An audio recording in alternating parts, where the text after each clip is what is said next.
कार्यक्रम है कार्यभाष की बात। नमस्कार दोस्तों, सुभाष की बात में मैं आपसे एक ऐसी यात्रा की बात करना चाहता हूं जो ढाई आखर प्रेम की यात्रा है।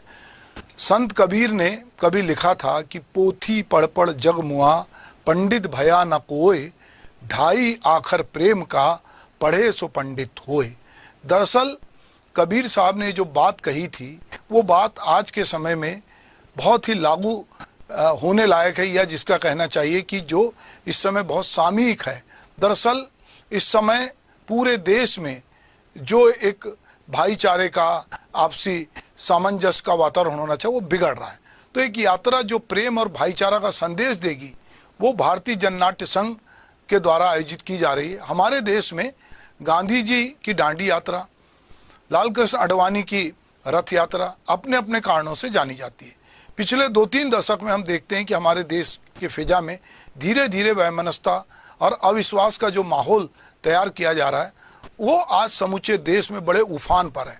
सोशल मीडिया ने सांप्रदायिकता और धार्मिक कट्टरता, वैमनस्यता और अविश्वास के वातावरण को बढ़ाने में आग में घी का काम किया है। देश में आज बहुत सारी ऐसी ताकतें हैं जो राजनीति से लेकर समाज जीवन में, साहित्य, संस्कृति और सिनेमा के क्षेत्र में सक्रिय होकर लोगों को आपस में उलझाने में, उस तरह का इतिहास बताने में जो लोगों में वैमनस्यता पैदा करे, ये बताने में रोल प्ले करी। हम एक तरफ अमृत महोत्सव बना रहे हैं, वहीं दूसरी तरफ भारतीय जननाट्य संघ जो 1936 में बना था वो एक सांस्कृतिक यात्रा 5 राज्यों में निकाल रहा है। दरअसल यह उन नफरत फैलाने वाली ताकतों के खिलाफ यात्रा है, या एक तरह का प्रतिरोध है जो सोचती है कि उनकी लगाई आग से पूरा देश झुलस जाएगा। प्रगतिशील मूल्यों की वकालत करने वाले संस्कृति कर्मी कह रहे हैं कि यदि वे नफरत को बढ़ावा देने के लिए रैली और जुलूस की शक्ल में निकलेंगे तो हम मोहब्बत का पैगाम बांटने के लिए ढाई आखर प्रेम की सांस्कृतिक यात्रा लेके सड़कों पे उतरेंगे। रायपुर से इस यात्रा का प्रारंभ हो रहा रामनवमी से, और ये यात्रा 5 राज्यों में होते हुए इंदौर में समाप्त होगी।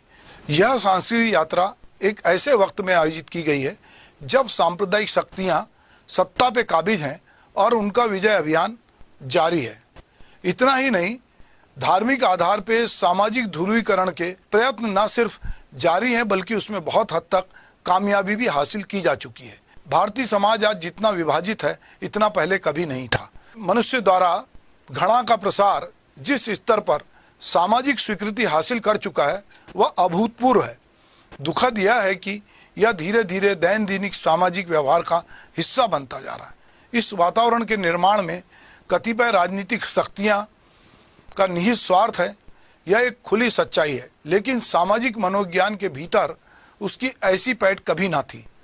वर्णाश्रम द्वारा पैदा की गई विषमता और उससे जुड़ी घृणा के विरुद्ध संविधान सम्मत समानता और भाईचारे का वातावरण बन पाए, इसके लिए पहले ही घृणा की घातक मनोदशा में समाज उस बहुसंख्यक वर्ग को भी धकेला जा रहा है जो स्वयं जातिगत घृणा का शिकार है।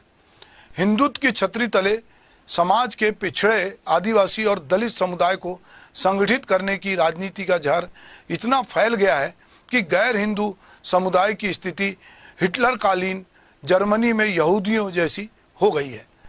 ऐसे माहौल में ढाई आखर प्रेम के जैसी सांस्कृतिक यात्रा स्वाधीनता संग्राम के उन मूल्यों की याद दिलाती है जिनके चलते हमने सिर्फ औपनिवेशिक गुलामी से मुक्ति हासिल नहीं की थी, बल्कि स्वाधीन राष्ट्र के सामाजिक जीवन के मूल्यों और प्रेम और भाईचारे पर आधारित जीवन के निर्माण को भी तय किया था। इन्हीं मूल्यों के आधार पर हमारे दौरान विभिन्न पड़ावों पे स्वाधीनता सेनानियों के परिवारों से भेंट के कार्यक्रम का प्रतीकात्मक महत्व समझने की आवश्यकता। इसमें संदेह नहीं है कि संस्कृति समाज को सहेजने का काम करती है। यात्रा के दौरान सांस्कृतिक आयोजनों के माध्यम से बिखरते हुए समाज को प्रेम, सौहार्द और एकता के सूत्रों से जोड़ने के संदेश लेकर तमाम संस्कृति कर्मी निकल पड़े हैं। यह एक प्रतीकात्मक यात्रा है।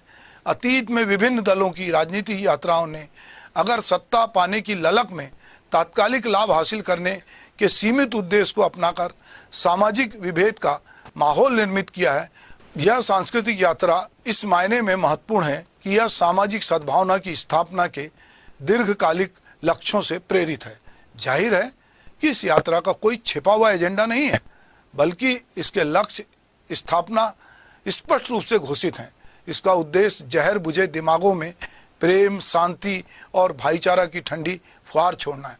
यह प्रयत्न इसलिए भी उल्लेखनीय है कि जहां सोशल मीडिया और आभासी माध्यमों ने घड़ा के प्रचार में कोई कसर नहीं छोड़ी है, वहीं जमीनी धरातल पर यह यात्रा जनता के दिल और दिमाग को छूने के संकल्प के साथ चल पड़ी है।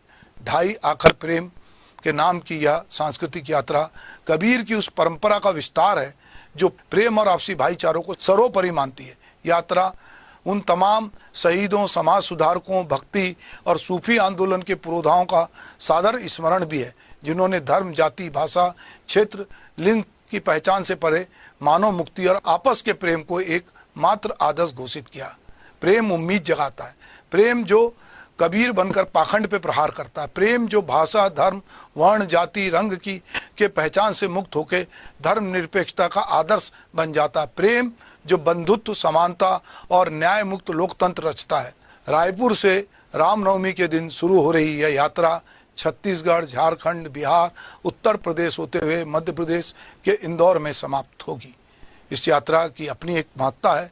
जो लोग इस यात्रा से जुड़ रहे हैं, निश्चित रूप से कहीं ना कहीं उनके मन में आपसी प्रेम, सद्भाव के बीज अंकुरित हैं और वो चाहते हैं कि जो कुछ एक माहौल रचा जा रहा है, उस माहौल से जो जहर घोला जा रहा है वो हटे और प्रेम, भाईचारे का संदेश पहुँचे। हम ये इस यात्रा से जुड़कर किसी भी रूप में, हम चाहे किसान हों, मजदूर हों, लेखक हों, मानव अधिकार के कार्यकर्ता हों, अगर हमारा गांधी पर विश्वास है, हमारा नेहरू पे विश्वास है, हमारा आपसी भाईचारे पे विश्वास है, हमारा बौद्ध पे विश्वास है, हमारा महावीर पे विश्वास है, हमारा कुरान पे विश्वास है, हमारा बाइबल पे विश्वास है और हमारा उन तमाम धार्मिक ग्रंथों, धार्मिक रीति रिवाजों पे विश्वास है जो मनुष्य को मनुष्य के बराबर समझती है, जो मनुष्य को मनुष्य से प्रेम करना सिखाती है, जिनका आपस में भाईचारा हो। ऐसी यात्रा से अगर हम जुड़ते हैं तो निश्चित रूप से जो लोग पूरे देश में इस तरह का माहौल बनाने में लगे हैं, उनके हौसले पस्त होंगे।